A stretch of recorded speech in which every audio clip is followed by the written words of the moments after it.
Nak lu dah ada ganggu yang Dah duduk dalam doa. dok komat tahu.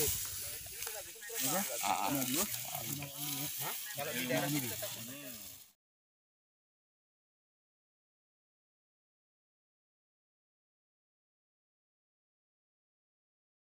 Kita membawa sebagai berkata atau itu. Pernah kegiatan di menteng yang hanya dikendaki di dalamnya berjelas yang na pernah bak mufakat nah hana pegahana bat kalah semalah.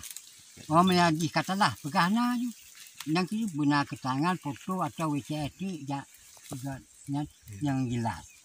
Jadi orang pegang kuatatan. Jadi nyonya keterangan betul pun yang kamu pegang. Jadi kabar lagi kamu nya kurang dipentas. Oh nyonya wajib yang pama mesti gelarak drop. Yang kali kan. Mam nanti mam cakap tengah lagi nyo bet catat ke pawang tu. Oh nya kaji pawang nak pulih tajak drop tak bapak bet.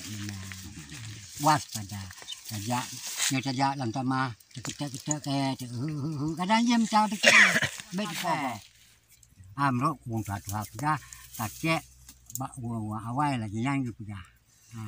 Contohnya, bikin contohnya. Ya. Jangan bilang yang tidak. Kalau dia betul salah, misalnya dia makan kerbau atau lembu di muka kita ni ada kita ya. Kita jangan ada parang, kita begitu kita lompat pada lari dia. Yang sudah. Tapi ya betul salah. Misalnya dia makan kerbau kan. Ini kan ada kejadian di Mekik satu. Ini cacat-cacat kan. Karena hari Jumat dia membuang rumput nilam. Bilang, udah habis Jumat bilang biniknya.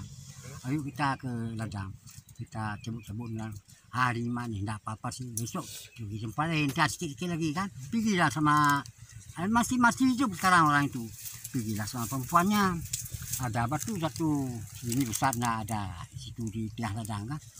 Di binya sana cabut-cabut rumput dia dekat batu tu yang lakinya sudah terekam dia sudah di mau apa putar-putar binya sapu ada sini pisau tidak ada kan dia lompat tu satu harimau tu harimau di atas binya di bawah lompat harimau tu Allahu Akbar itu dia sertakan jangan kau ganggu kami lagi jangan kau dia bawa pun ke rumah ada sungai sikit kalau kita nonton rumah ada orang itu nampak orang itu kalau tidak ada orang tu hari Jumat kan ada sampai orang lain bawa rumah sikit saya ada juga tawar sama Tam Tuni tu masih Pak Rajino Pak mana kan pada nyanyi Pak Tiano udah kami udah aja lah ya sungguh sampai sekarang masih mengerti dengan perasaan itu.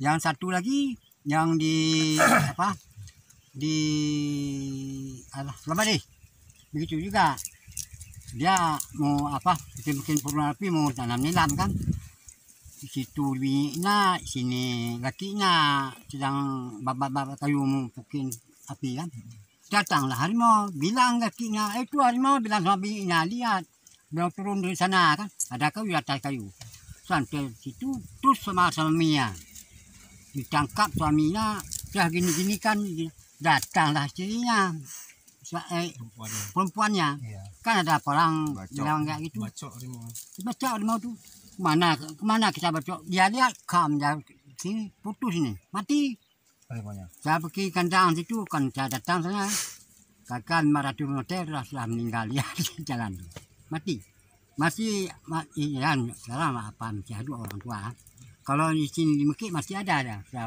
3 anak 4 anak kalau salah dia lagi dia cuma kedat walaupun harimau kan takut tidak tahu kalau ini kecepatan dia ini jatuh harimau cepat saja tidak ada apa-apa dia lompat terus dia betul-betul enggak. Kalau salah, saya bilang dosa sama Allah. Itu betul ada kejadian, coba tanya orang di Mekik satu, di Sabadi satu.